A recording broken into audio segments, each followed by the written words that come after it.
Stephen Winkleman with PC Mag, and inside this box is the new Motorola Razr 5G. Let's take a look.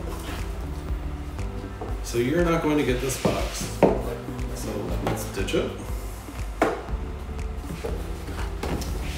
You will, however, get this package, and it's the same package Motorola used last year. The packaging is specially designed to serve as an amplifier for the phone's bottom ported speaker.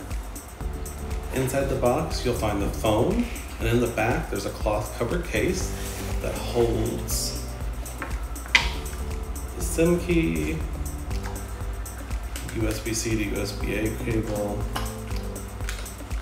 headphone jack adapter because there's no headphone jack on the phone this year, and a 15-watt turbo power charging adapter. There's also some warranty and regulatory information that you're probably not going to read, and that's fine. The real trick is getting this back into the box. There we go, got it. At first glance, the Razr doesn't look much different than, well, the original Razr, but there are a few changes. For starters, the zero gap hinge has been improved and has a noticeably stronger clasp. Motorola claims you'll get 200,000 folds at minimum before you notice any problems. That's about 5 years for a power user, and while I can't give you any specifics on my experience just yet, I can tell you I've folded and unfolded this phone a lot over the past week. Probably should come clean now and tell you that this is not our original unboxing. We've already used this phone for the past week for some testing. So you're not gonna see any of the cutesy welcome screens or setup screens or anything like that, and I apologize. Folded, you'll notice a couple changes. For starters, Motorola went with a 7000 series aluminum this year, as well as 3D glass.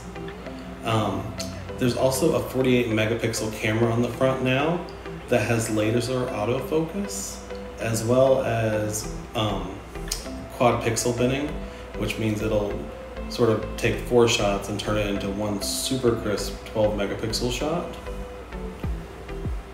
On the front, there's a 2.7-inch display, and that got some major software updates for this year as well. Now you can quickly access your favorite apps, open the camera, and even use Google Assistant. The goal here is to let you interact with the Razr in a way that's a little more mindful. And again, I can't really go into details just yet, but I can tell you that Motorola is onto something here.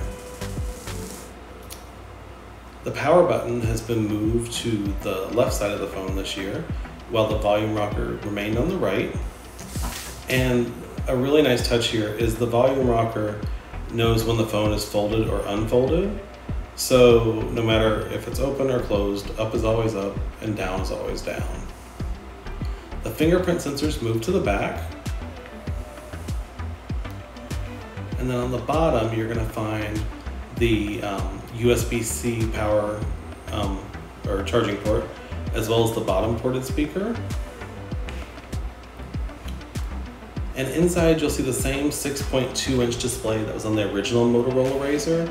There's no visible creases, but if you start feeling around, you're gonna notice a little bit of a dip where the hinge mechanism is. The Razr 5G ships with Android 10, but Motorola told us that it would get at least 2 Android upgrades, as well as its bi-monthly security updates for 2 years. It also has MyUX, which is Motorola's take on stock Android, and that offers Moto Game Time, Moto Music, actually Moto Game Time, Moto Audio, and a ton of useful gestures that you can find on most Motorola phones. You're probably thinking, I'm not seeing a big difference.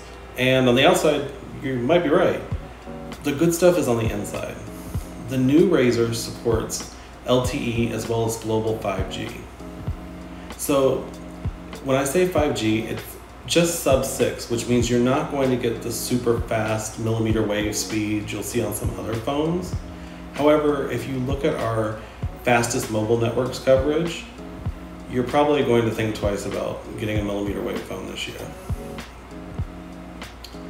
In addition to 5G, the Razr now has a snappy Qualcomm 765G chipset along with 8 gigs of RAM, 256 gigs of storage, and there's also an eSIM this year in addition to the SIM slot.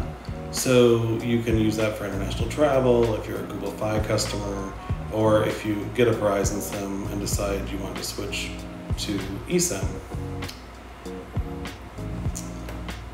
So here's the phone.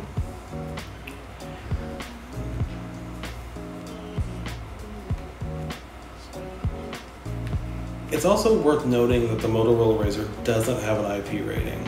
However, Motorola assures us that it will withstand rain, sweat, splashes, what have you, without any damage, thanks to a water-resistant coating that's on all the ports as well as all the components inside the phone. Bluetooth 5.0 is on board, as is NFC, but wireless charging is missing in action, unfortunately. So how much is the Motorola Razr 5G? Good question. The Razr 5G sells for $1399.99 and will be available on Motorola's website as well as at Best Buy and B&H Photo. You can also pick it up at AT&T and T-Mobile stores. And while it won't work on Verizon's 5G network just yet, it will work on its LTE network, and in the future it will support Verizon's mid and low band 5G networks. The Razr 5G is available in 3 colors: polished graphite, liquid mercury, and blush gold. And since the Razr works globally on 5G, it's available worldwide. Exact availability varies by region, and we don't have all the details just yet, but stay tuned for our review in the coming week, and you should have a little more information then. So this is Stephen Winkleman with a first look at the Motorola Razr 5G.